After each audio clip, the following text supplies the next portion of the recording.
স্বাস্থ্যৰ প্ৰতি যত্ন ল'ব লাগিব। জীৱন খন্তেকীয়া, কেতিয়া কাৰ কি হয় ঠিক নাই। সেয়ে সকলোকে মই আহ্বান জনাম স্বাস্থ্যৰ যত্ন ল'ব।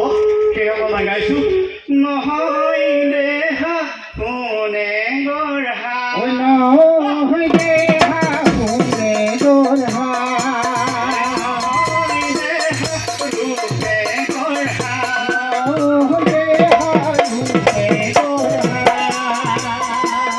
không bỏ lỡ những video hấp dẫn.